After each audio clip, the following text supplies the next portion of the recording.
Welcome to Your Moment with Miguel Ramirez.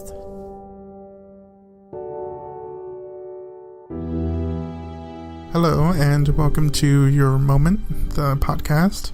My name is Miguel Ramirez, and on today's episode, I'm going to be following up with Michael Peñafiel. To give some rather unfortunate news, I'm going to be starting a full-time schedule, and with the consequences of that, it would likely take up my time when it comes to producing the Friday show.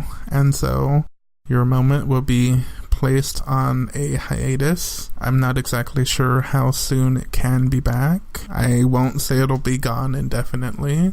This is not a goodbye. This is a see you later.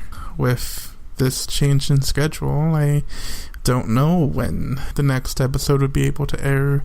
I'd like to say thank you for listening and enjoy this episode. And so it then, this group decided to take that experience and create this type of martial arts training where it addresses the realities of those kind of things.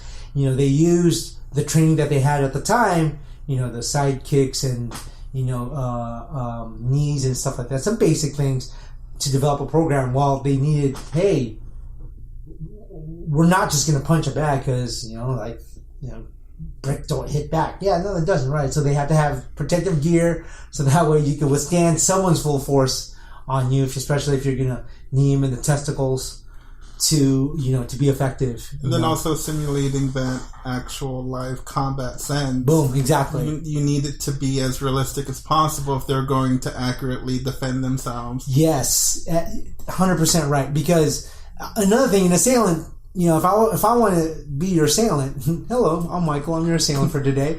I'm not going to come up to you and, present to you in that manner. I'm going to come, hey man, can you help me with my tire here? Pow! Then maybe sucker punch you. How guys get into it.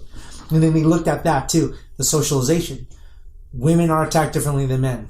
Guys, what the f***, blah, blah, blah, blah. We get in each other's faces like that, Not saying that men don't get ambushed, they do. But women, for the most part, that tends to happen. And if you think about the psychology of the attacker, someone, if I want to get in a fight with someone, I'll go in a bar, I might look at you as that guy.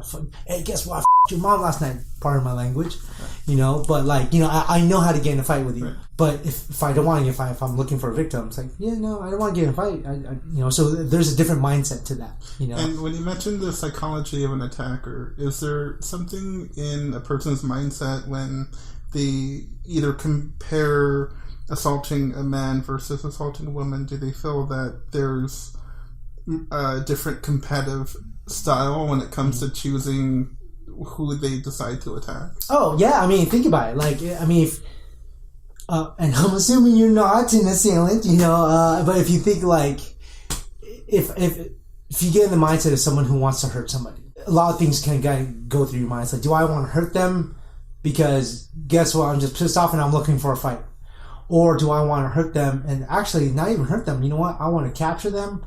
I want to rape them. I want to intimidate them so much that they're going to do what I say, and then I am going to dispose of the body later on. So you have to kind of put yourself in that mindset. And so part of what my job is to kind of study and understand oh wow, these are the different types of people who attack these types of people. Obviously there's no one knows what they look like. Right. You just have to kind of develop a situational awareness and understand this is probably a bad situation, and cut it off before it even gets worse. Mm-hmm. Then it's, you're the power rapist. Gotcha, now I know. Yeah, unfortunately that's not how that works. And so when it comes to the type of attackers in the self-defense training that you do you have titles or names for the certain types of attackers that are out there? That's a good question. Not really, mainly for the fact that you're not going to exactly know what it is, and so we know who they are, what they do. You're just going to know, okay, something's wrong with this person. They're I'm maybe walking down the street, and then all of a sudden someone stops and asks me for the time. Oh, hey dude, my bad, I don't have a watch. Okay, most people, all right, cool. If they really want the time, they move on. But then he didn't want the time. So, oh, cool, hey man, nice pants you got there. It's like, all right, what's up? What do you want? You know what I mean? Yeah, you know, that's you kind of know. All right, you asked for the time. I said I don't have the time. Now we're continuing. What's going on here? That's kind of like the first layer. It's like, all right, just pay attention to all that stuff. You know, is everybody out there to harm you? No. You know, but there are people who do that, and there are signs, there are tells, you know, that indicate like this is probably, you know, not a good situation.